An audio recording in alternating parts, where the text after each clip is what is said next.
Shalom. Shalom. एक बार फिर से हम परमेश्वर पिता का धन्यवाद करते हैं We would like to thank Father God once again. और इसलिए आइए कि इससे आगे बढ़ें, हम प्रार्थना करें। And before we start, let us say a word of prayer. प्रेमी परमेश्वर पिता, Dear loving Father, प्रभु यीशु मसीह के नाम से आपकी चरणों में आते हैं। we come at your feet in the name of Jesus Christ our Lord. आपका धन्यवाद करते हैं। We thank you, आपने यहाँ लो हमारी सुधि ली, and you have kept us safe till now. हमें सुरक्षित रखा You kept us safe, और फिर से मौका दिया है and you have given us this time कि आपके वचनों में हम फिर से एक बार अंदर प्रवेश करें। that we can go deep into your word again. आपकी आत्मा हमारी अगुवाई करे। May your spirit guide us.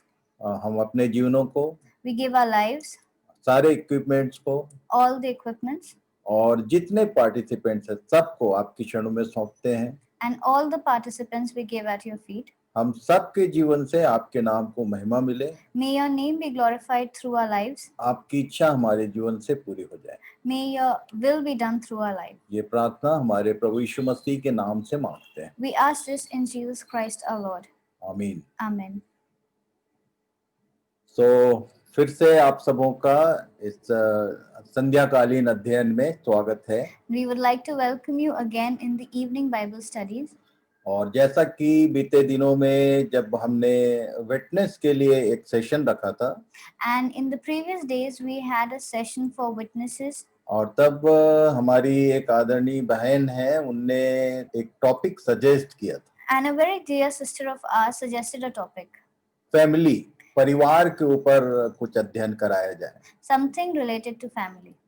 और तब मैं आपको आज बता दूं And so let me tell you, कि ये जो पिछला विषय हमारा गया, the previous topic which we had, ये दानियल एंड रेवलेशन का जो अध्ययन किया, this topic of Daniel and Revelation, सबका कहना था कि ये वो किताबें हैं जिन पर कोई जल्दी घुसने का हिम्मत नहीं करता है। everyone said that these are the books which not many people want to learn about. और बहुत सारे लोगों को अब ये दोनों किताब पढ़ने में आनंद आने लगा है।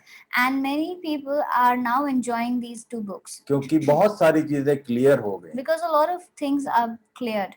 इन सब बातों के लिए मैं परमेश्वर का धन्यवाद करता हूँ। I would like to thank Father for all these things. उसने अपने आत्मा के द्वारा हमारी सहायता किया है। And through His Spirit, He has helped us. और तब शुरू में ही आपको बता दूं मैं So let me tell you right from the start कि डैनियल और रेवलेशन से रिलेटेड जितने क्वेश्चन हैं उनके विषय में एक सूचना आपको देना चाहता हूँ। and all the questions about which were in Daniel and the book of Revelation. I want to tell you something about that. मैंने कहा था कि एंड में हम लोग क्वेश्चन आंसर का सेशन रखेंगे। And I had said towards the end we'll keep a question and answer session. पर जब विटनेस का सेशन हुआ, But when we were having this session of the witnesses, तब मुझे ये बात समझ में आई then I understood कि ये लाइव क्वेश्चन आंसर करना भी वैसा ही होगा जैसे इसमें टाइम वेस्ट हो रहा था। and it would be similar to what had happened that day, and it was a lot of time was being wasted. और तब प्रभु ने मेरी सहायता की है And so God has guided me कि मैं आपको, जैसे मैंने आपको हिस्ट्री ऑफ आइडल वर्शिप एक मैटर भेजा था, and like I had sent you a matter on history of idol worship. तो ये जितने प्रश्न हैं उनके उत्तर मैं आपको लिखित में भेजने वाला हूँ। And all the questions that I had given, I'll give the answers to you. मैं विश्वास करता हूँ कि नेक्स्ट वीक में किसी दिन आपको आपके मोबाइल में या आपके लैपटॉप में वो आंसर सारे लिखित में मिल जाएंगे। And I believe by next week you will get all the answers. और तब आप खुद ही अपने आप को जांच लीजिए कि आपके कितने आंसर सही थे और कितने गलत थे। Then you can cross check as to how many answers were correct and how many were wrong. बहुत सारे लोगों ने मुझसे कहा Many people told me कि वो जितने प्रश्न हैं वो उनके उत्तर हमको चाहिए। many of the people asked me for the answers of the questions. लगभग सबने प्रयास किया। Almost everyone tried. और सबसे बड़ी बात जो ये थी कि प्रश्न के कारण, होमवर्क के कारण आप बाइबल के अंदर समाये रहे। And because of the questions that were given, you continued reading the Bible.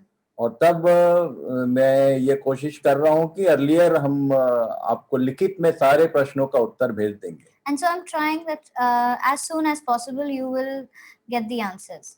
और तब दूसरी बात जो मैं आज कहना चाहता हूँ, And the second thing I want to tell, मैंने परिवार या घराना या जो ये फैमिली वर्ड है, इसके ऊपर जब ध्यान लगाया, when I started searching about family or a home, तो मुझे प्रभु ने जो कुछ प्रकट किया, whatever God showed me, आप सोच नहीं सकते कि ये डैनियल एंड रेवलेशन से ज्यादा टफ सब्जेक्ट है। you won't believe me, but it is a much difficult subject when compared to Daniel और and तब Revelation. इसके विषय में बाइबल क्या कहती है, And then what does the Bible say about it? ये मैं आपको बताऊंगा। I will tell you that. और सही में आपको ये आश्चर्य होगा कि हम जितना परिवार के विषय में सोचते हैं, ये उससे कहीं गंभीर विषय है। And then it will be, you might be surprised to know that whatever we think about a family, it is much more deeper than that. बहुत सारे विषय हैं, There are many topics. Family से रिलेटेड बहुत सारी बातें हैं। There are many things related to the family. मैंने 6 जून को शुरू किया था डैनियल एंड रेवलेशन, और लास्ट वीक हमने एंड किया है। We began Daniel and Revelation on 6th June and we could only finish it last week. मैं फैमिली के विषय में ध्यान कर रहा था। I was learning about the family. तो बाइबल, परमेश्वर का वचन जो है वो बताता है कि ये फैमिली का जो टॉपिक है ये इससे भी ज्यादा लंबा जाएगा। And the topic of the family from the Bible or through the Bible is going to take a longer time than that. मैंने ध्यान किया last week. I was meditating last week. जब हम विटनेस वाला सेशन कर रहे थे, I noticed last week when we were doing the witness session, तो एक भाई ने अपने परिवार का परिचय दिया। there was one brother who gave us the introduction of his family. उनने कहा कि ये मेरी पत्नी है और ये 2 मेरे बच्चे हैं और 2 नाती नतनीन हैं। He said that this is my wife, these are my 2 children, and these are my 2 grandchildren. ये मेरी family. This is my family. तो मेरे अंदर उसी समय प्रभु ने एक, क्योंकि शुरू में ही बहन ने बोला था कि परिवार के विषय में बताइए, और जब भाई ने परिचय दिया तो प्रभु ने वहीं से मुझसे बात करना शुरू किया।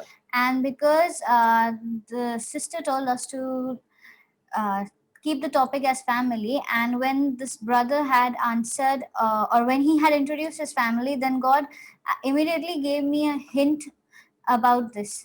कि मैं उस भाई से पूछना चाहता था पर समय समाप्त हो चुका था। I wanted to ask the brother, but the time was up. पर प्रभु ने मुझसे कहा कि बेटा, अब ये अगला जो समय है ये पूरा इस फैमिली के विषय में है, और तब इन सारे विषयों में बात कर लेना। And then God told me that it's okay that the whole topic is going to be about family, and then you can talk about it. एक फैमिली की हमारी जो परिभाषा है, the definition that we hold for a family, उसमें पति होता है, पत्नी होती है और बच्चे होते हैं। there is a husband, a wife, and children. और इतने ही को हम लोग फैमिली के रूप में जानते हैं। And we know that that is a family.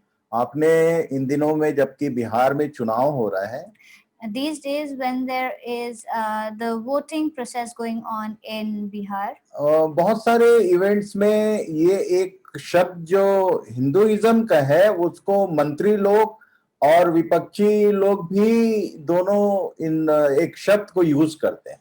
the ministers and the political parties are using a particular phrase for this or a word for during this time. Bharat देश के हिंदू धर्म के जो स्क्रिप्चर्स हैं उसमें एक शब्द आया है परिवार के लिए।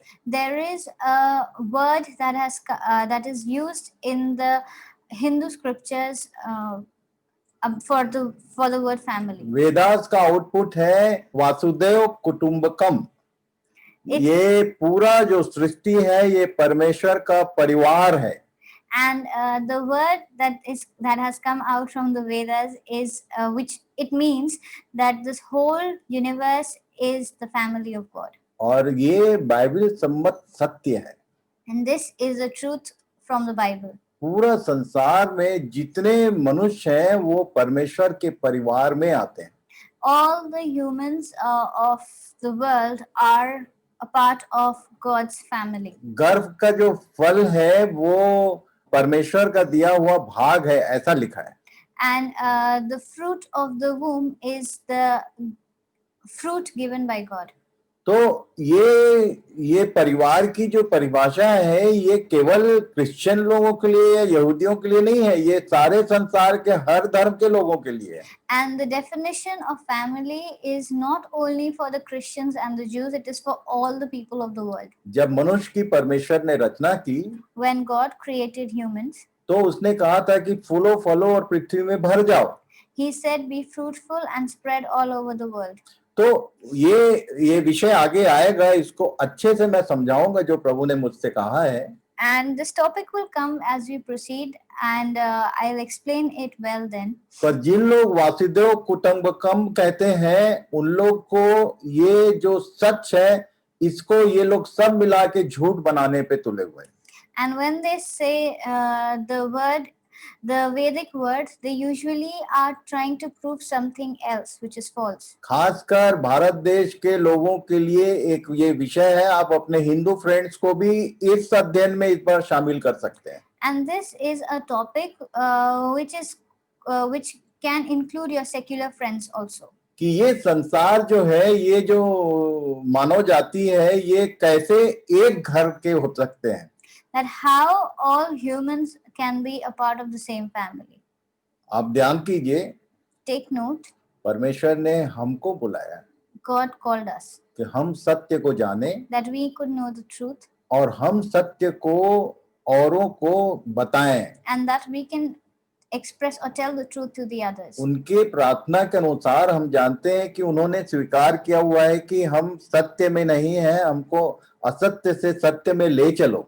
And their prayers usually say that we are not lying in the truth, or we are lying in untruthfulness, and through your light take us into the truthfulness. जो ओरिजिनल जो हिंदूज हैं उनकी प्रार्थना ही यहीं से शुरू होती है.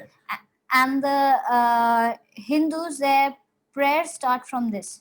आर्यंस जो हैं वो ये प्रार्थना करते हैं The Aryans say this prayer, कि हम असत्य में हैं, हमको सत्य में ले चलो.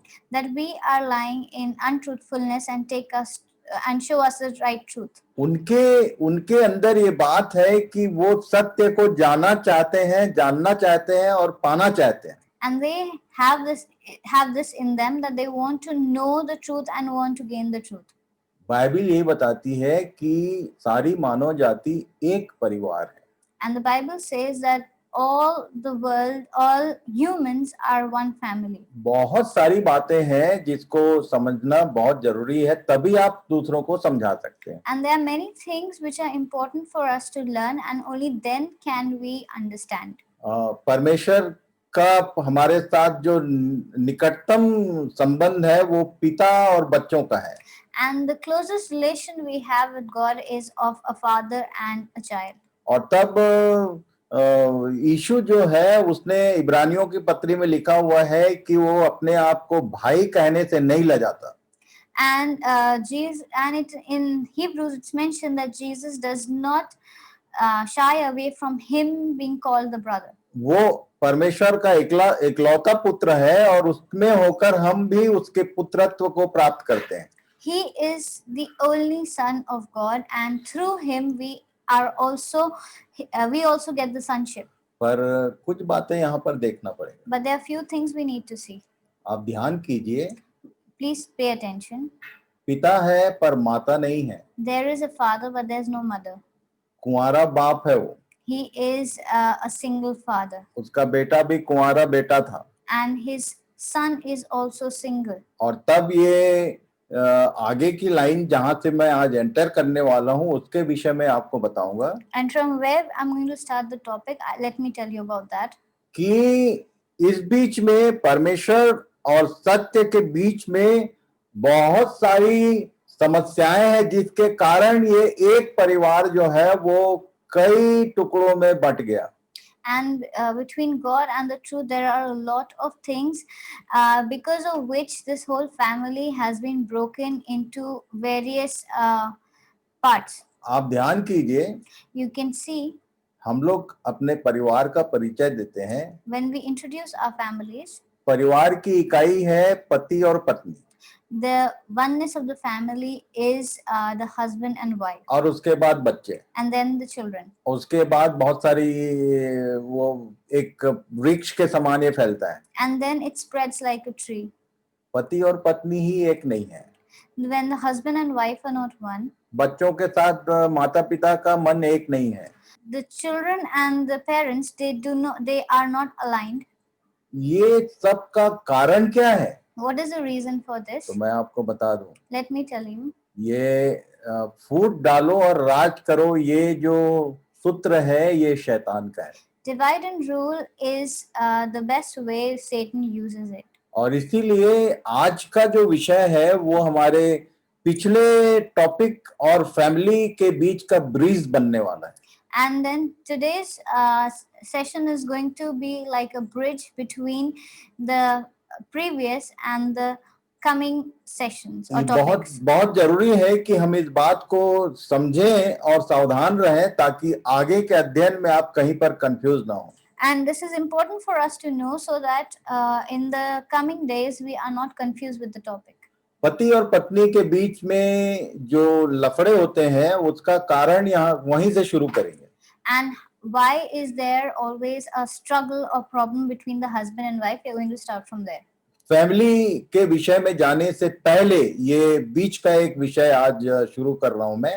And before we go into the topic of the family, then I'm going to start with this bridging topic. ये टॉपिक पे एक बार मैं बात किया हूँ अर्लियर स्टेज में, जब हम मुंबई से स्टडी कर रहे थे। And I have spoken about this earlier when we were studying from Mumbai. और उस समय वो कुछ टेक्निकल ऐसा प्रॉब्लम आया कि वो रिकॉर्ड में नहीं है, उसको उस दिन रिकॉर्डिंग ऑन करना हमारी बेटी भूल गई थी वहां। And because of some technical error, it could not be recorded. और इसीलिए प्रभु ने मुझसे कहा कि बेटा एक तो ये रिकॉर्ड में नहीं है, उस विषय के साथ ये जुड़ा हुआ है, इसलिए उस विषय को लेके आना जरूरी है। And so God instructed me to take this again so that this is an important topic because it's not even recorded. इसलिए फैमिली की शुरुआत में, एक नए टॉपिक की शुरुआत में उस विषय के साथ कर रहा हूं जो ये दानियल और आगे के अध्ययन के बीच का संबंध बनाएगा। And I am going to start this topic so that which is going to be a bridge between the past and the coming topic. दूसरा कुरिन्थी उसके 11 अध्याय और उसके 1 और 2 पद को पढ़ेंगे। We'll read 2 Corinthians 11:1 and 2. जैसे हमने पिछले समयों में किया है, आप अपनी बाइबल खोल के यदि साथ में पढ़ेंगे तो आपको ज्यादा आशीष मिलेगी। And like we have done in the previous times, you can open your Bible and read along with us. Dawood ने लिख दिया कि वचन के खुलने से प्रकाश होता है। And David has written that with the opening of the word, light spreads. Revelation मिलता है। We can find revelation. 11 अध्याय दूसरा कुरिन्थी उसके पहले और दूसरे पद को पढ़ेंगे। And we'll read 2 Corinthians 11:1 and 2.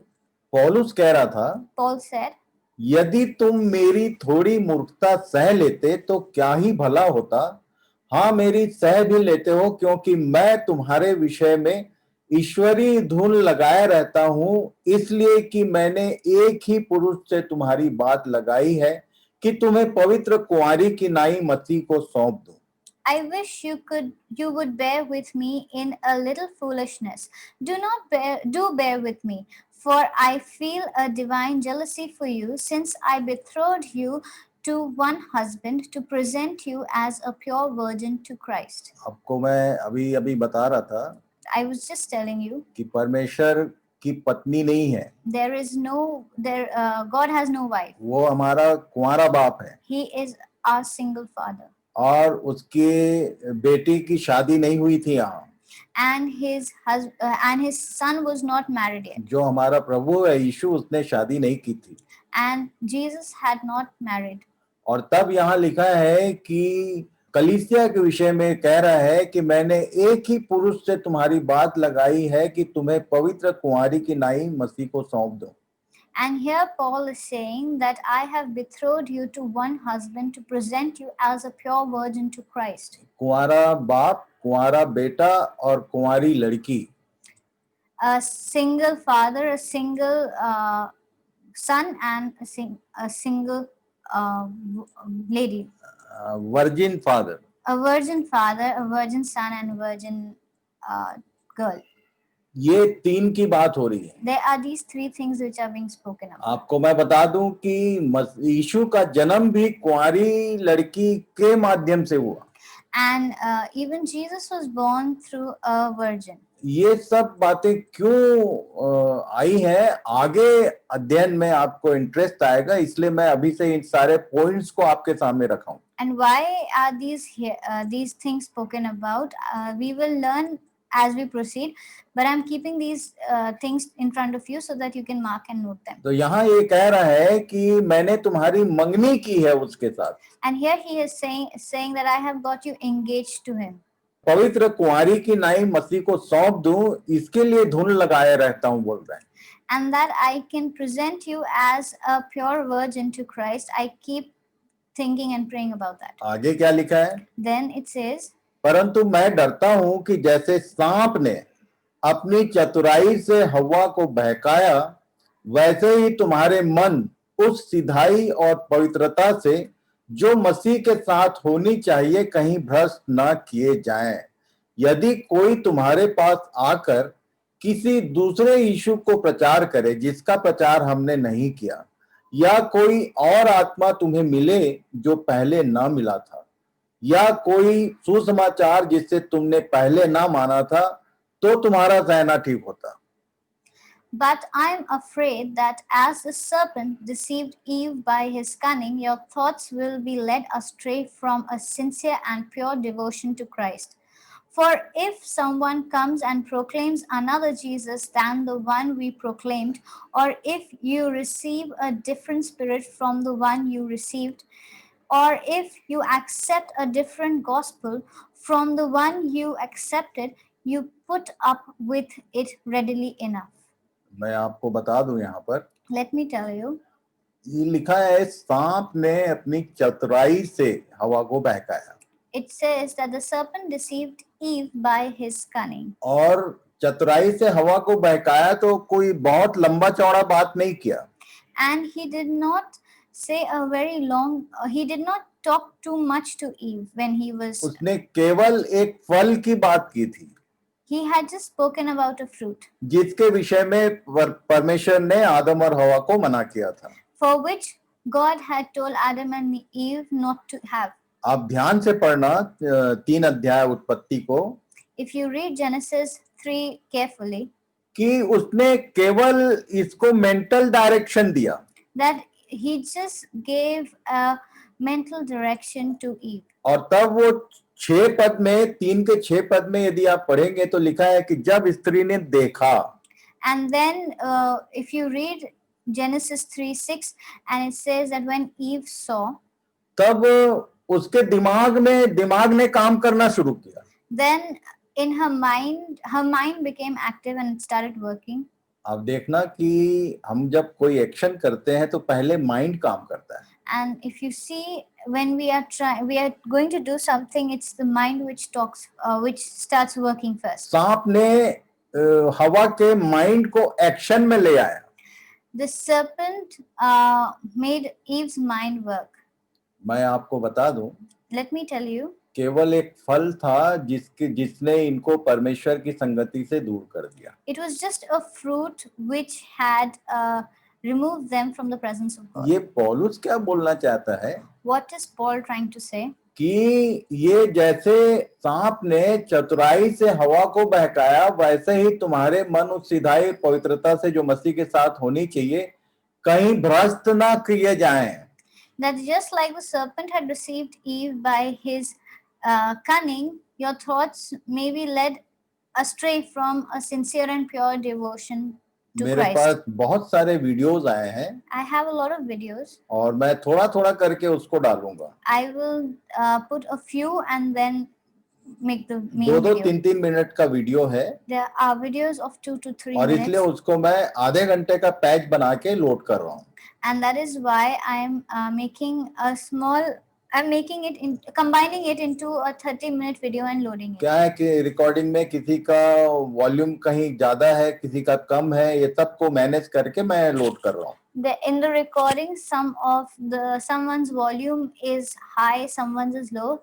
I'm trying to put them all together and then I'll load them. और उससे मुझे समझ में आता है Then I can understand through it कि हम जो है, अब हमने जितने लोगों ने डैनियल एंड रेवलेशन का स्टडी कर लिया, अब अपने आप को पूरी तरह से यीशु के साथ जाने के लिए तैयारी करने में लग गए हैं.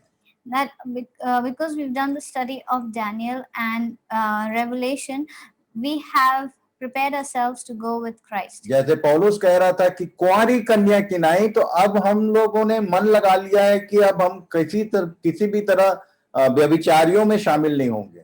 And just like Paul was mentioning of a pure virgin, we have also decided to be devoted to Christ alone and not be an adulteress. अब जिसका एंगेजमेंट हुआ है उसको चिता रहे हैं. And now Paul is warning the one who is engaged. ये कह रहा है कि कोई तुम्हारे पास आकर किसी दूसरे यीशु को प्रचार करे जिसका प्रचार हमने नहीं किया. He's saying that if someone comes and proclaims about another Jesus to you, the one we have not proclaimed about, इस लाइन को आप अंडरलाइन करके रखिए. please underline this. कोई तुम्हारे पास आकर किसी दूसरे यीशु को प्रचार न करे जिसका प्रचार हमने नहीं किया. And if someone comes and proclaims about another Jesus, about the one we have not proclaimed, या कोई और आत्मा तुम्हें मिले जो पहले न मिला था. or if you receive another or a different spirit from the one you have received, ये दो चीजों में कंफ्यूजन अभी भी होने का चांस है. there can be a confusion in between these two things. हमारी मंगनी हो गई है, We are engaged. अब हम ब्याह की तैयारी में हैं. We are getting prepared for the wedding. अब यहाँ ये चिता रहा है कि देखो कोई तुम्हारे पास आएगा And here he is saying that see, there's somebody who's going to come to you और तुमको किसी दूसरे यीशु का प्रचार करेगा and is going to tell you about another Jesus और कोई और आत्मा की बात कर देगा and will speak about a different spirit, और इससे तुमको कंफ्यूजन हो जाएगा. and then you will be confused. इसलिए So इस फैमिली के बारे में सीखने से पहले इस विषय में हम लोग ध्यान करेंगे. and before we learn about the family, we need to understand this. आपको मैं बता दूं Let me tell you कि स्वर्ग में अब तक कभी ब्याह नहीं हुआ है that there has been no marriage in heaven और वहाँ ब्याह होता भी नहीं है. and there is no wedding that takes place there. वहाँ का जो फैमिली का नियम है वो बिल्कुल डिफरेंट है. The rules and laws of the family over there are इस very पृथ्वी different. पर फैमिली का फाउंडेशन ही मैरिज के थ्रू होता है.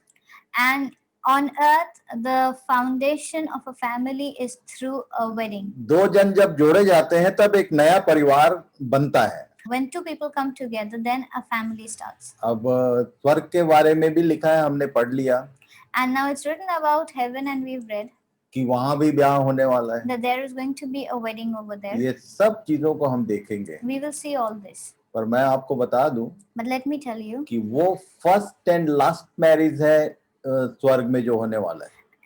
that is going to be the first and the last marriage in heaven. अभी तक वहां ब्याह कभी नहीं हुआ Till now, there has been no marriage over there. और आगे उसके बाद कभी होने वाला है.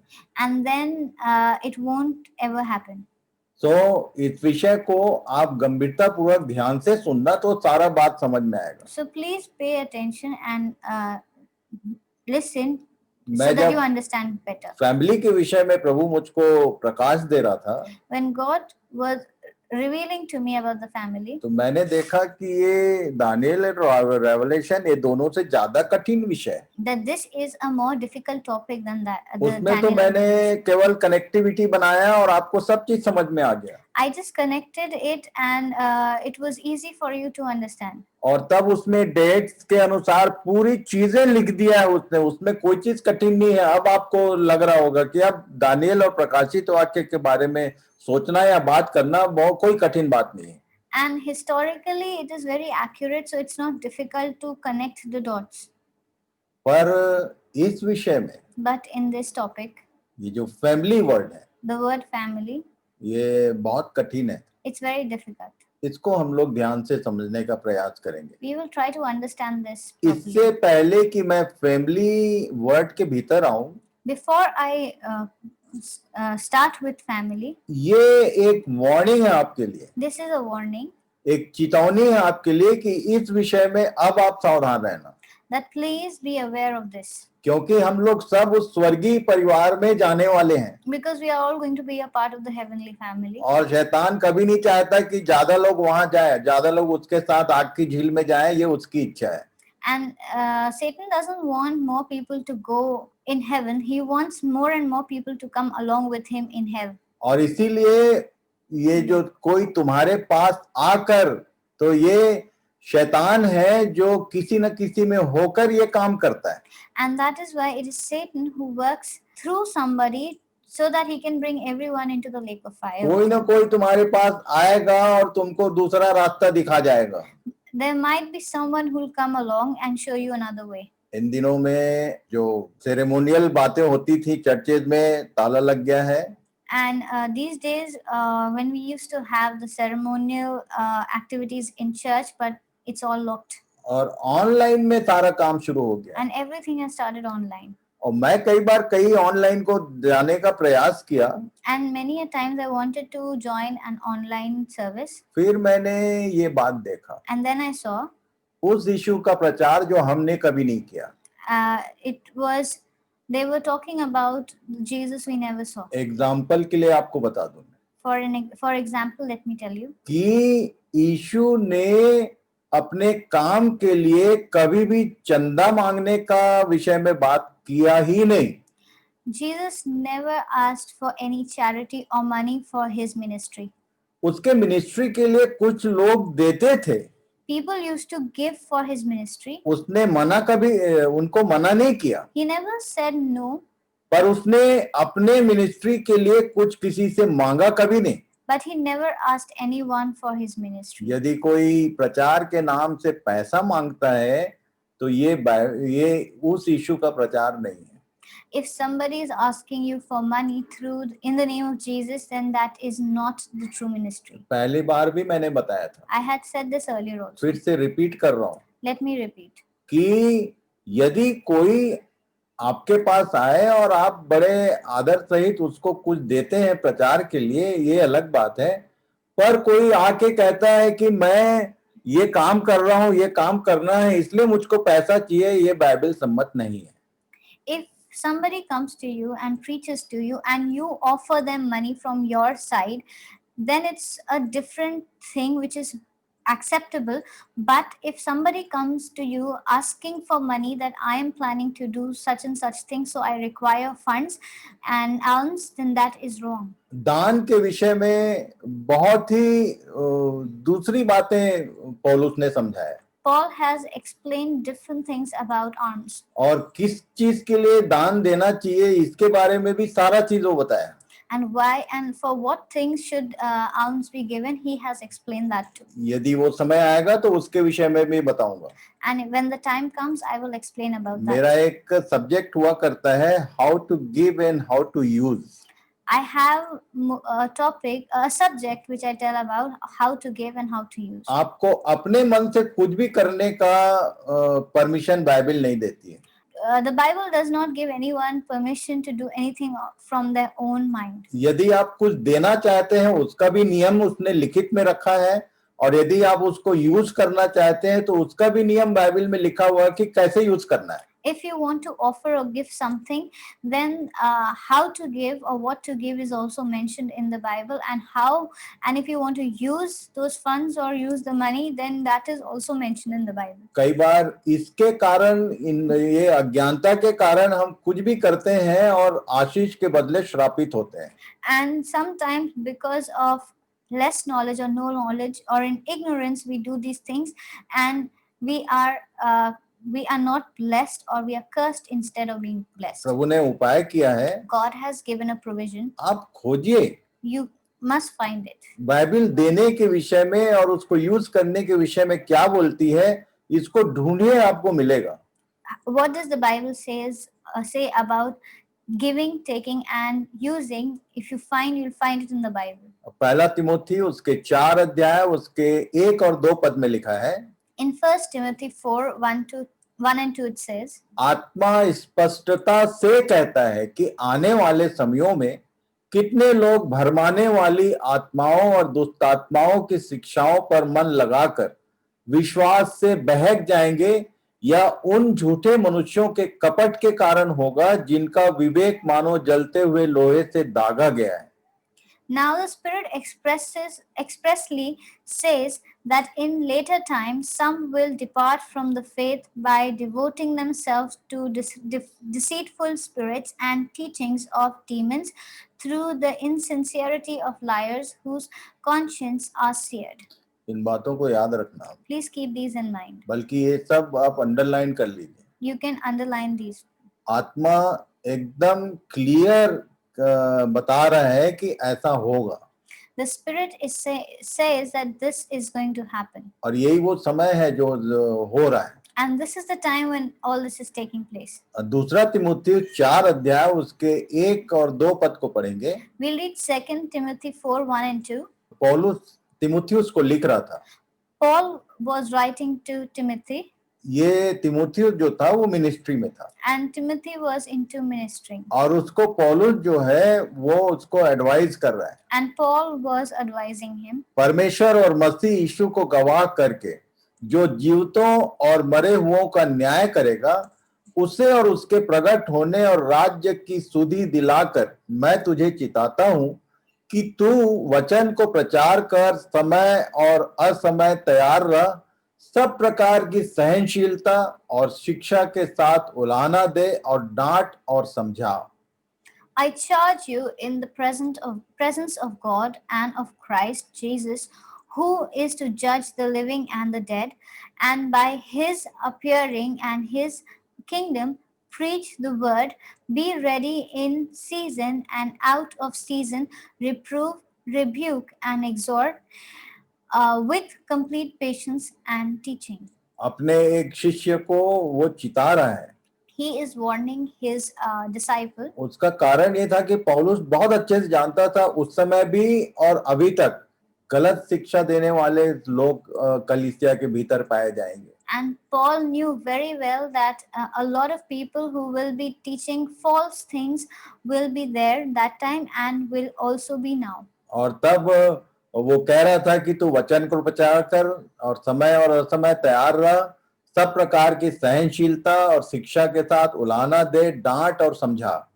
And he was saying that preach the word, be ready in the season and out of season, reprove, rebuke and exhort with complete patience and teaching. जितने लोगों ने मेरा सेशन कई बार आमने सामने ज्वाइन किया है, many of the people who have joined my session live, वो बहुत अच्छे जानते हैं कि मैं बहुत अच्छे समझाता भी हूँ और जरूरत पड़ा तो डांट भी लगाता हूँ. They know it pretty well that I explain well and at times I also scold.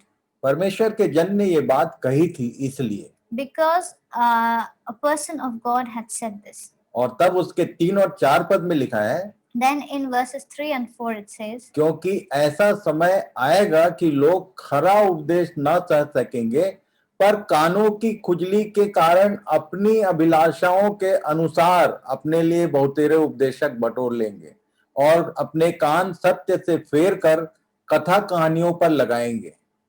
For the time is coming when people will not endure sound teaching, but having itching ears, they will accumulate for themselves teachers to suit their own passion, and will turn away from listening to the truth and wander off into myths. मैं आपको बताना चाहता हूँ, I want to tell you, चिताना चाहता हूँ I want to warn you, कि खासकर जब आप अपने चर्च के लोगों के लिए उपदेशक बटोर रहे हैं, when you are gathering speakers for the congregation of your church, अपनी अभिलाषाओं के अनुसार अपनी इच्छा के अनुरूप बोलने वाला खोजने का प्रयास मत करो. please do not try to find someone who is going to speak what you want to hear or something that suits your own interest. ये कानों की खुजली के कारण ऐसा शब्द लिखा है. It mentions here having itching ears. तो मुझे याद आता है Then I recall कि कान में कई बार अंदर से खुजली होती है, then many a times ears itch from inside, और जब हम ईयरबड या और कोई चीज लेके कानों में खुजली करने का प्रयास करते हैं, and when we use a Q-tip to itch our ear, तो आंख अपने आप बंद हो जाती है. our eyes close on our own. बहुत सारे चर्चेज में मैंने देखा I have seen in many churches कि उपदेशक उपदेश दे रहा है और लोग यहाँ तक कि कई बार नाक बजा देते हैं. that there are many people, when the speaker is speaking, many people start sleeping and even snoring. ये कानों में खुजली जब होता है तो लोग सोने लगते हैं. When the ears start itching and many people fall asleep. तो मैं इसके लिए एक बात कहा करता हूँ So I say this, कि तुम्हारे कान में खुजली नहीं करूंगा मैं, I am not going to help you itch your ears. कील डालकर जगा सकता हूँ. I can use an iron and wake you up. जगाने का काम किया करता हूँ. I try to wake up people.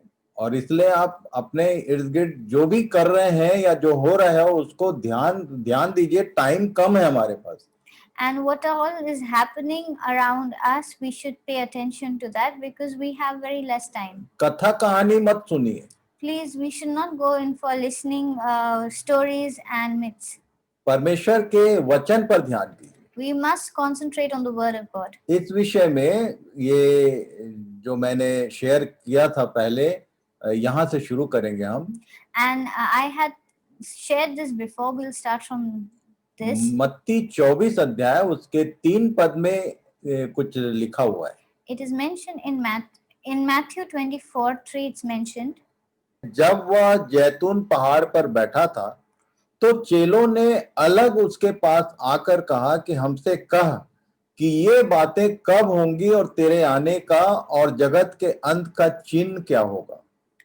And in Matthew 24:3 it says, and as he sat on the Mount of Olives, the disciples came unto him privately, saying, tell us, when shall these things be, and what shall be the sign of thy coming and the end of the world?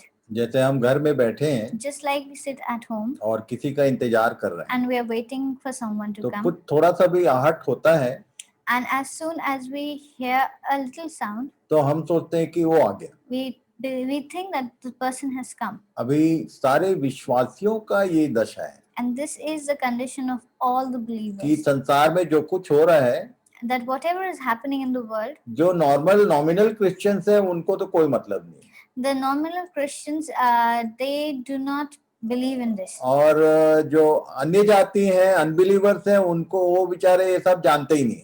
The non-believers don't know anything, पर जो विश्वासी लोग हैं, but the believers, जब भी कुछ event पूरे संसार में कहीं पर हो रहा है that whenever an event takes place, तो हमको लगता है कि बस आ गया. and we believe, or we start thinking, I think it's time for him to come. तो यहाँ 2 प्रश्न पूछा था इन लोगों ने. Here they asked two questions here. Specially मैं आपको बता दूं, Let me tell you, एक वर्ड है उसके नीचे आप अंडरलाइन कर लीजिए. there is a word, please underline that. चेलों ने अलग उसके पास आकर, अलग शब्द के नीचे मार्क कीजिए. Please underline the word privately. जो एक्चुअल सब कुछ छोड़कर पीछे हो चले हैं उनके लिए अलग कुछ बात होती थी. And the ones who had left everything and followed him, there was something which was private for them, जो बातें भीड़ के लिए नहीं होती थी, which was not for the crowds. Private matter होता है। It used to be a private matter. ये मैं आपको यदि बोलूं तो इसमें कोई गलत नहीं है कि जैसे एक पिता के साथ एक बच्चा अपने घर के भीतर की बात कर रहा है, वैसे कुछ ये लोग बैठे थे। And just like the children talk privately to their parents about a family, or to their father privately about the family, exactly or in the same way they were also speaking to him. आगे की बातें बिल्कुल वही हैं।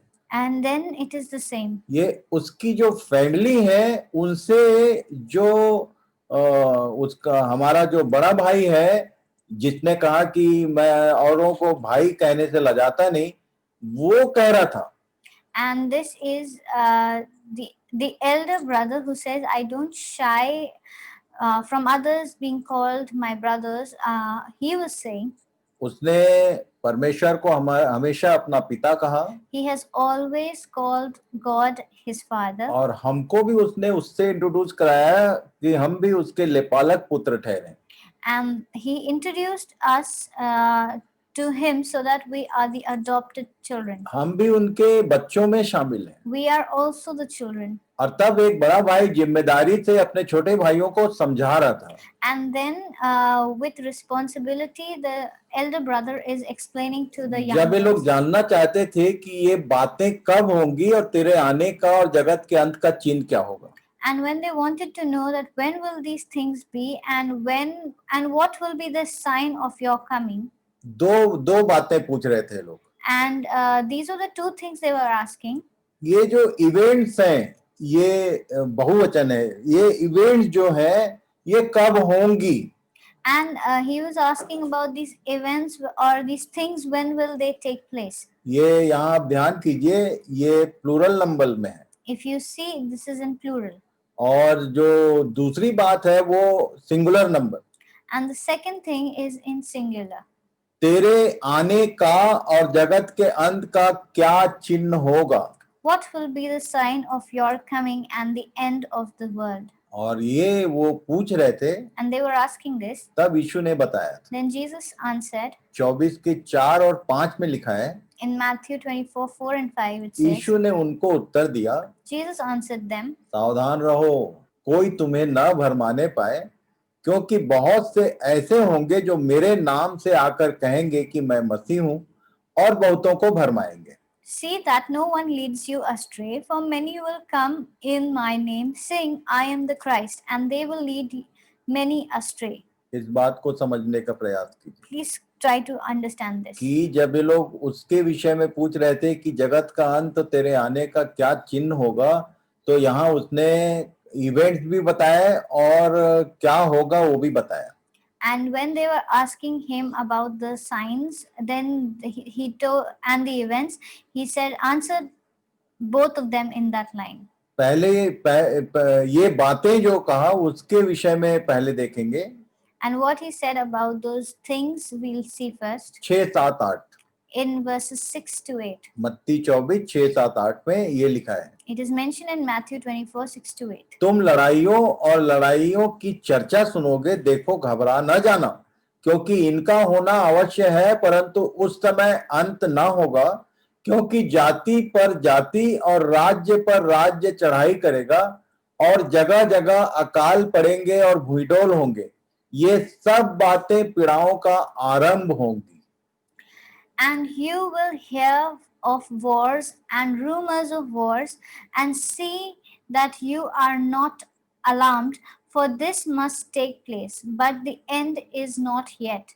For nations will rise against nation, and kingdom against kingdom, and there will be famine, earthquakes in various places. All these are but the beginning of the birth pains. यहाँ लिखा है कि ये जो घटनाएं हैं ये तो होती रहेंगी, और ये सब बातें आरंभ होंगी।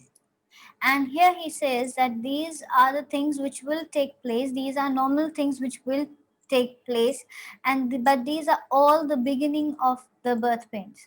जब लोग इस बात को पढ़ते हैं, when people read this, तो वर्ल्ड वॉर और वो सारी पिछले कहानियां जो हो चुकी हैं संसार में, उन पर ध्यान जाता है. Then all of them recall about the world war and all the wars which have already taken place. तो ये तो होते रहता है, बोलते हैं लोग. These things keep happening. पर आगे क्या लिखा है? Then it says, आमोस 8 उसके 11 और 12 पद को पढ़ेंगे कि ये अकाल जो शब्द है वो किसके बारे में बोला. and then we'll read Amos 8, 11 and 12, which defines the word famine. लिखा है, परमेश्वर यहोवा की यह वाणी है, देखो ऐसे दिन आते हैं जब मैं इस देश में महंगी करूंगा, उसमें न तो अन्न की भूख और न पानी की प्यास होगी, परंतु यहोवा के वचनों के सुनने ही की भूख प्यास होगी, और लोग यहोवा के वचन की खोज में समुद्र से समुद्र तक और उत्तर से पूरब तक मारे मारे फिरेंगे, परंतु उसको ना पाएंगे. Behold, the days are coming, declares the Lord God, when I will send a famine on the land, not a famine of bread, nor a thirst for water, but hearing of the word of the Lord. They shall wander from sea to sea, and from north to east. They shall run to and fro to seek the word of God, but they shall not find it. आप शब्दों को ध्यान करिए. If you pay attention to the words, ये being a scholar, मैं बोलता हूँ कि अंधे बहरे जैसे बाइबल मत पढ़ना. being scholars, we should not read the Bible without using our senses. जैसे मुझको वो बार बार कहता है कि बेटा आंख खोल के बाइबल पढ़ना. Like he tells me that, child, open your eyes and read. परमेश्वर यहोवा की यह वाणी है. This it is declared by Lord God. ये परमेश्वर यहोवा दोनों शब्द एक साथ आया है. This word Lord God has been used together. और उसके बाद लास्ट लाइन को यदि पढ़ेंगे, And if you read the last line, तो दोनों शब्द नहीं है. both the words are not together. लोग यहोवा के वचन की खोज में लिखा है. It says the word of God. इसको समझाना चाहता हूँ. I want to explain this. ये गॉड एंड लॉर्ड, ये दोनों अलग अलग है. The word Lord and God are two words which are written separately. शुरू किया लॉर्ड गॉड के साथ, It began with Lord God, पर आगे लॉर्ड लिखा है. and then only Lord is mentioned. इसको ठीक से समझ लीजिए आप. Please understand this well. पहला शमूएल 3 अध्याय उसके 1, 2, 3 पद को पढ़ेंगे. We'll read 1 Samuel 3, 1 to 3. लिखा है वहां पर, It says, वह बालक शमूएल एली के सामने यहोवा की सेवा टहल करता था, और उन दिनों में यहोवा का वचन दुर्लभ था और दर्शन कम मिलता था. और उस समय ऐसा हुआ कि एली की आंखें तो धुंधली होने लगी थी और उसे ना सूझ पड़ता था, जब वह अपने स्थान में लेटा हुआ था, और परमेश्वर का दीपक अब तक बुझा नहीं था. और शमूएल यहोवा के मंदिर में जहां परमेश्वर का संदूक था लेटा था. Now the boy Samuel was ministering to the Lord in the presence of Eli, and the word of the Lord was rare in those days. There was no frequent vision. That time Eli, whose eyesight had begun to grow dim so that he could not see, was lying down in his own place. The Lamb of God had not yet gone out, and Samuel was lying down in the temple of the Lord, where the ark of God was. इस बात को थोड़ा ठीक से समझेंगे. Let us understand this better. परमेश्वर के वचन में यहाँ लिखा है In the word of God it's written, कि एली कहाँ था और शमूएल कहाँ था. where was Eli and where was Samuel? दोनों ही लेटे हुए थे. Both of them were lying down. शमूएल लेटा है जहां परमेश्वर का संदूक है.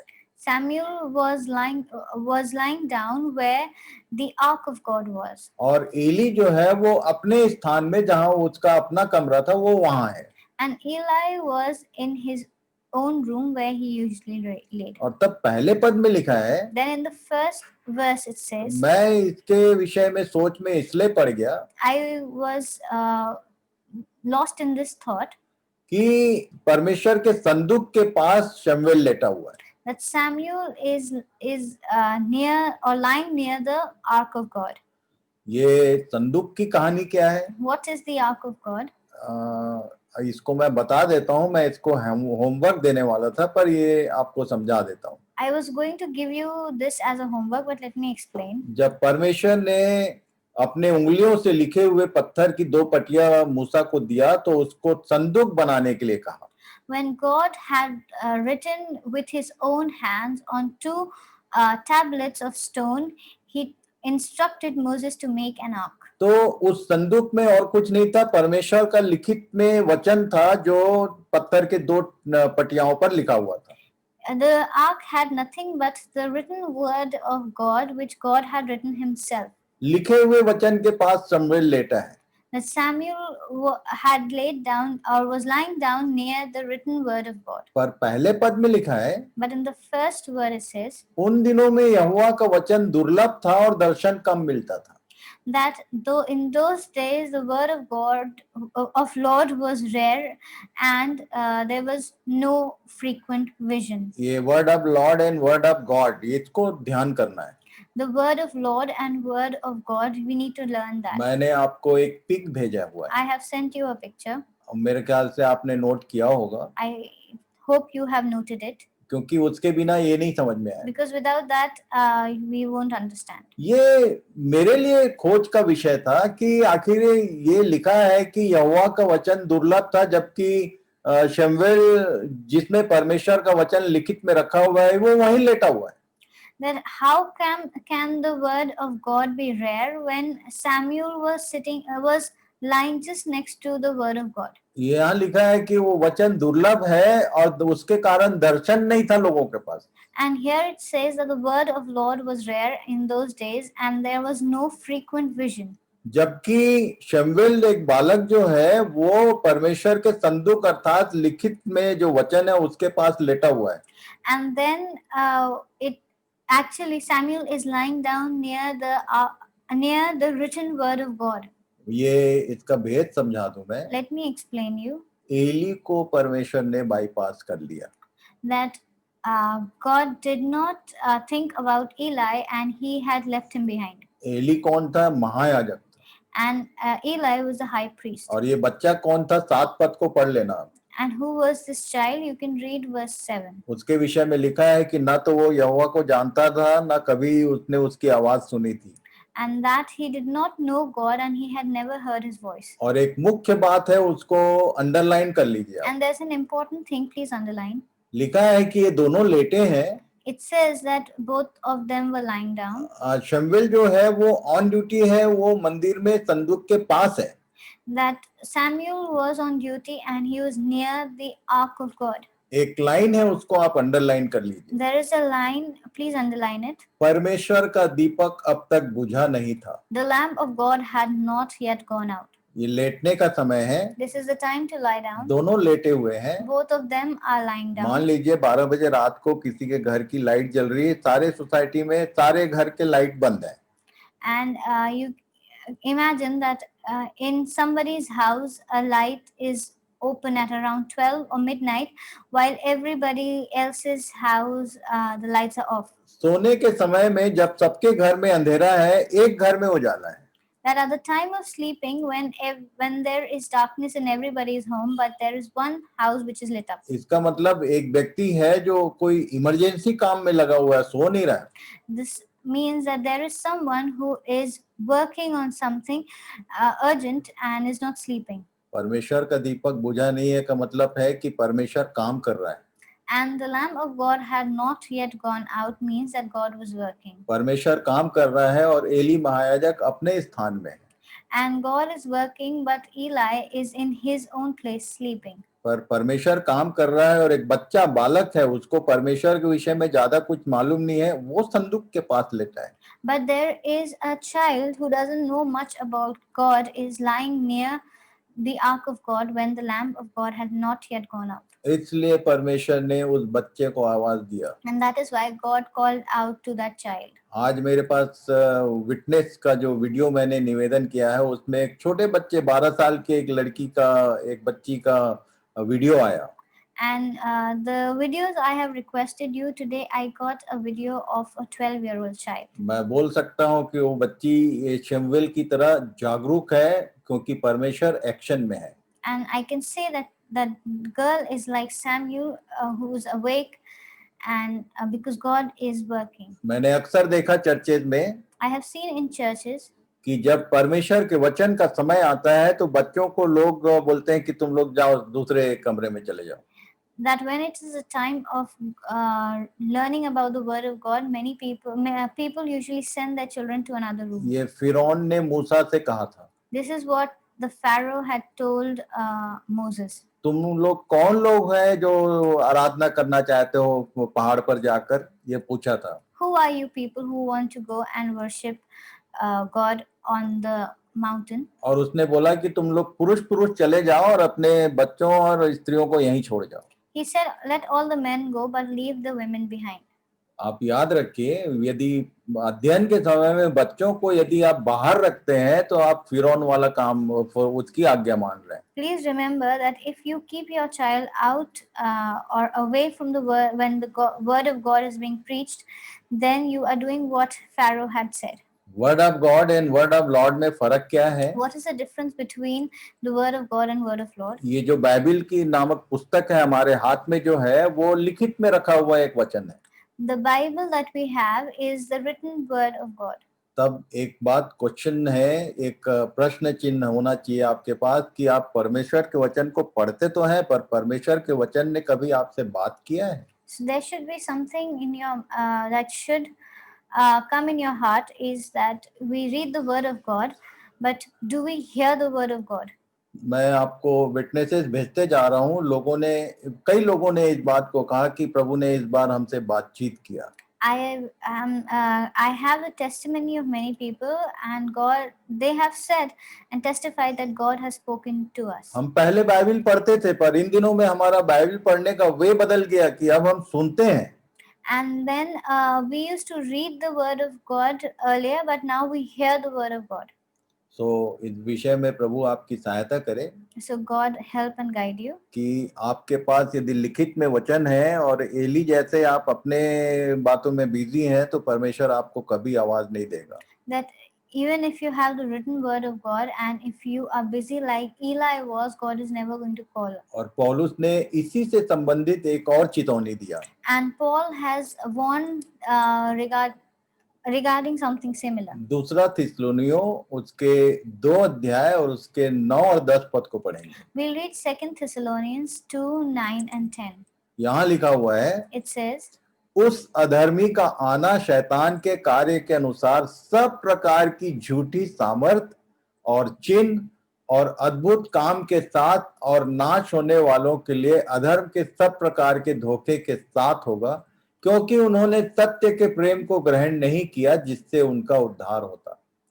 The coming of the lawless one is by the activity of Satan with all power and false sign and wonders and with all wicked deception for those who are perishing, because they refuse to love the truth and so be saved.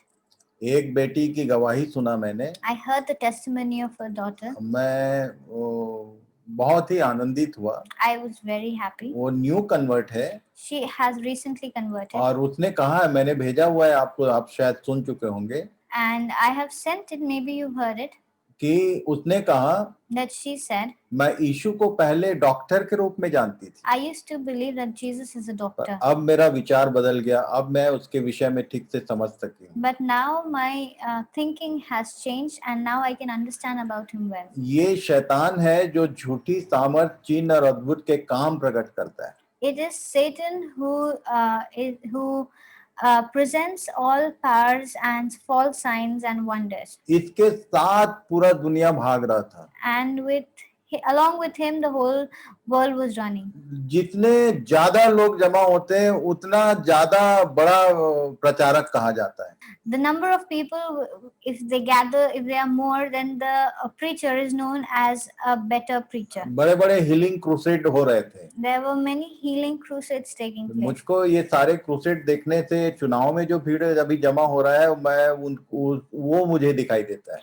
And seeing this, I am reminded of all the political movements and rallies that take place. ये वो जो हमारा healing crusade है उसमें और इसमें कोई ज्यादा बड़ा फर्क नहीं है. There is not much of a difference between the healing crusades and these rallies. कुछ संसार की चीज पाने के लिए लोग भागे जा रहे हैं. People are running behind to gain some materialistic In the name of Jesus. in the name of Jesus, और तब प्रार्थना होती है. and then the prayers start. इस संसार की चीज वस्तुओं के लिए प्रार्थना की जाती है. The prayers are for all materialistic things. ये धोखा है. These are a deception. परमेश्वर के वचन को किनारे करके केवल संसार की चीजों के लिए वो नाम यूज हो रहा है. And keeping aside the word of God, the name of the Lord or of Jesus is being used for materialistic gains. आगे 11-12 पद में लिखा है. Then in verses 11 and 12 it says, और इसी कारण परमेश्वर उनमें एक भटका देने वाली सामर्थ को भेजेगा ताकि वे झूठ की प्रतीति करें. जितने लोग सत्य की प्रतीति नहीं करते वरन अधर्म से प्रसन्न होते हैं सब दंड पाएं. Therefore God sends them a strong delusion so that they may believe what is false, in order that all may be condemned who did not believe the truth but had pleasure in unrighteousness. जिन लोग सत्य से प्रसन्न नहीं होते अधर्म को मानते हैं उनके बीच में ये सारे काम चल रहे हैं. The ones who do not believe in the truth and are happy with unrighteousness, between all this is working among them. और तब मैंने इस बात को मुंबई से कहना शुरू किया पहले ही दिन से कि ये जो लॉकडाउन है परमेश्वर ने सारे फॉल्स मिनिस्ट्री पे को लॉक किया है. And from the Mumbai sessions, I have been saying that God has locked down all the false prophets and teachers.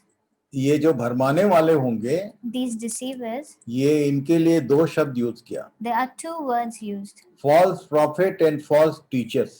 false prophets and false teachers. झूठे भविष्यवक्ता और झूठे शिक्षा देने वाले. The false prophets and false teachers. ये लोगों को तैयारी से भटकाकर संसार में घुसा देंगे.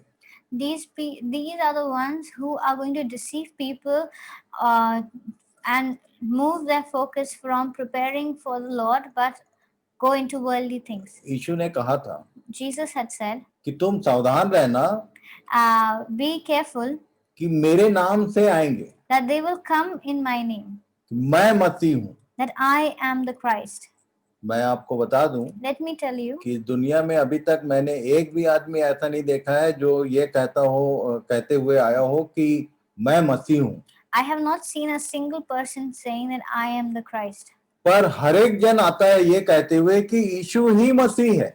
But everyone comes saying that Jesus is the Christ. और यीशु ही मसीह है करके वो यीशु के नाम से संसार के विषय में बात करते हैं. But then he says that Jesus is Christ, but then in the name of Jesus he says it talks only about the worldly things. ये जीसस ही क्राइस्ट है बोलेंगे और आप विश्वास कर लेंगे. They say Jesus is Christ and we believe. अभी जितने भी प्रचारक हैं वो यीशु मसीह नहीं है कोई नहीं बोलता है.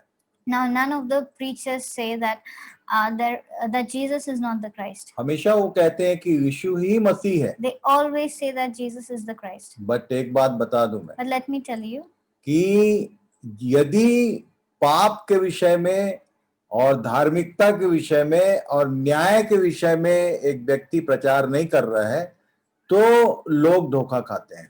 but if a person is not preaching about sin, righteousness and judgment, then the person is deceiving people. मैं शुरू से बोलते आ रहा हूँ I have been saying from the beginning, कि बीमारी या परेशानी आपको नरक नहीं ले जाएगी. sickness and difficulties are not going to lead us to hell. तब मुझे लाजर याद आता है. I am reminded of Lazarus. आप धनवान और लाजर की बात को याद रखना. Please keep in mind the event of Lazarus and the rich man. तब आपको प्रॉफिट या जो शिक्षा दे रहे हैं शिक्षक इनकी क्वालिटी समझ में आएगी. Then you can understand well about the people who talk about prophets. धनवान जो मलमल पहनता था और बहुत अच्छा खाना था. The wealthy man who would wear fine linen and was eating rich food. जैसे ही मरा तो सीधे नरक में नजर आया. And the moment he died, he landed in hell. और जब लाजर मरा, जो उसके जूठे जूठा खाता था और कुत्ते जिसके डॉक्टर थे, कहता हूं मैं, तो वो मरा तो सीधे स्वर्ग गया. But Lazarus, who used to eat the crumbs fallen off the rich man's table and used to be along with the dogs, was when he died, he went into heaven.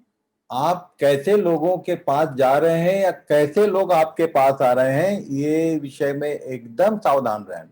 What kind of people are coming close to you, or what kind of people you are going close to, please keep that in mind. पाप क्या है यदि ये नहीं समझा रहे हैं, If you don't understand what is sin, यदि धार्मिकता क्या है ये यदि समझ में नहीं आ रहा है, if they are not explaining you about righteousness, और न्याय के विषय में यदि मालूम नहीं, and if they don't know about judgment, और कोई आपको इनके विषय में नहीं बता के और कुछ दूसरा प्रचार कर रहा है, and if they are telling you something else other than these things, तो आप धोखा खा रहे हैं. then you are being deceived.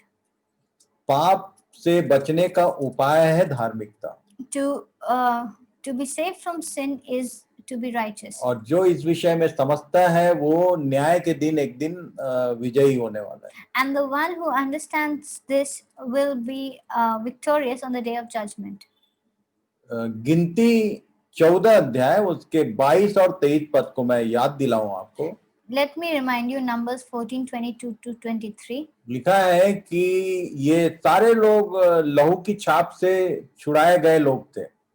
It says that these were the men who were stamped of the blood of the lamb. हाँ, ये मिस्र की गुलामी से हम लोगों ने बहुत अच्छे से अध्ययन किया. आप शुरू का देख लेना ये सब.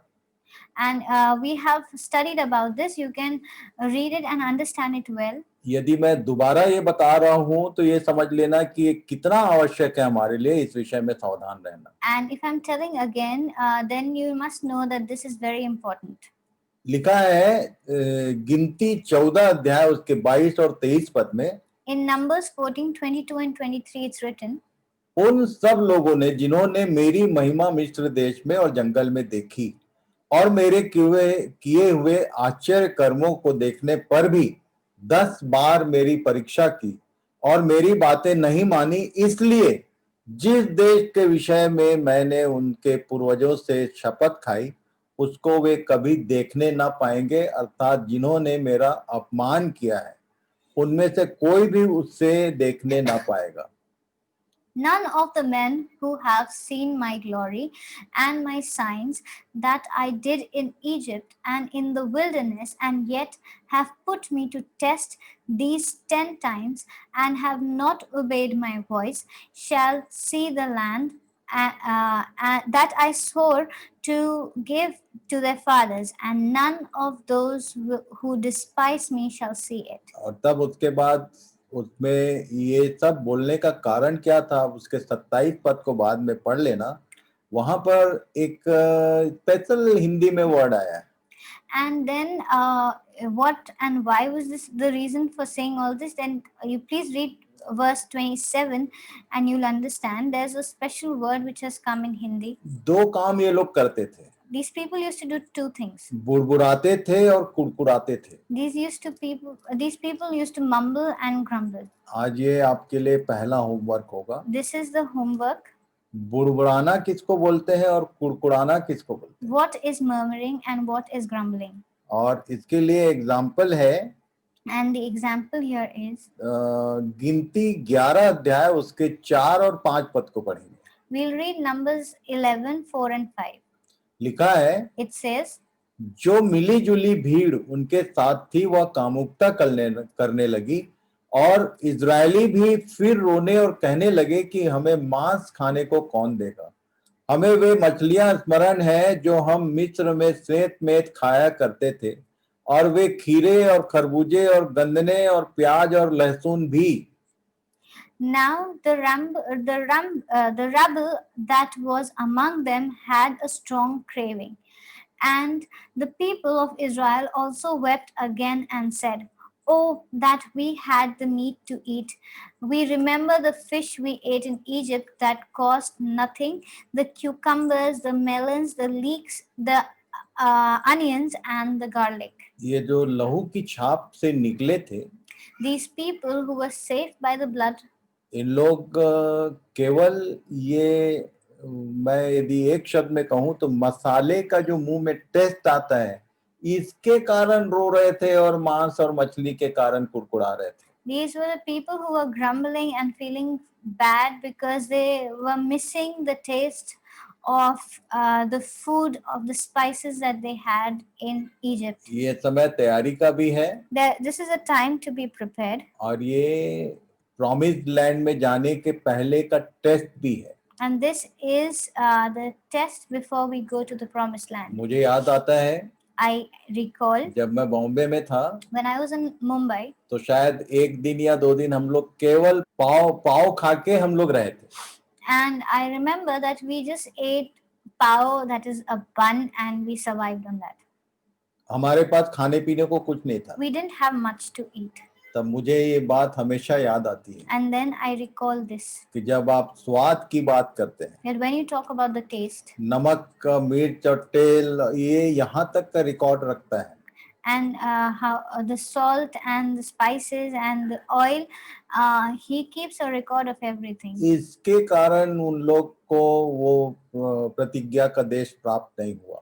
This was the reason they did not receive the or could not go to the promised land, और इसलिए ये वहां नहीं जा पाए. and so they could not reach there, उन सब को जंगल में परमेश्वर ने मरने दिया. and they all died in the wilderness. आगे की बात को हम लोग कल देखेंगे We'll see the rest tomorrow, और धीरे धीरे चलेंगे हम, and we'll go very slowly, क्योंकि ये जो फैमिली टॉपिक है ये वो डैनियल एंड रेवलेशन से भी लंबा और गहरा है. because this topic of the family is much deeper than the topic of Daniel and the books of Revelation. और इसलिए इन बातों को ध्यान रखिए कि हम लोग पाप बोलने से सोचते हैं कि बड़े बड़े चोरी, हत्या, इसी को पाप कहा जाता है. And we usually think when we use the word sin that it is murder and malice and lying, but it's not only that. ये जो मिली जुली भीड़ कह रहा है, This mixed up crowd, ये फैमिली में भी होता है, it is there in a family, church में भी होता है, it's in churches, सोसाइटीज में भी होते हैं, it's in the societies, पूरे देश में होता है. in the whole ये country. पूरा संसार जो है मिली जुली भीड़ है The whole world is a mix of all kinds of people. और औरों के समान ये इजरायली भी उनके साथ ये भी रोने लगे थे.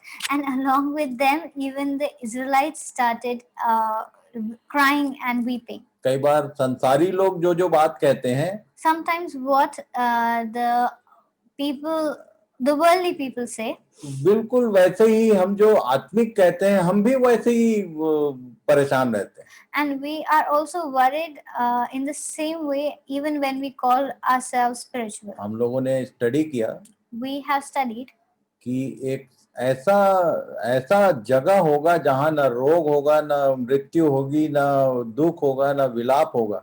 अभी जो कुछ है उसके विषय में आप रोना गाना मत करो. and we know there is going to be a place where there is going to be no pain, no disease, no problems, but whatever we are facing now is temporary, so we should not be craving too much for that. और इसलिए प्रभु हम सबकी सहायता करें. And so God guide us. एक बार फिर से आप सबों को धन्यवाद. We would like to thank you all. मैं धन्यवाद करता हूं क्योंकि आज थोड़ा समय ज्यादा हुआ हमारा. I would thank you again because we passed the normal timing. पर ये बहुत छोटी छोटी बातें हैं जो हमको वहां जाने से रोक सकती. But these are very minute or little petty things which can stop us from going there. इसलिए आप सावधान रहें. So please be careful. Thank you very much. Thank you very much. And good night. And a good night.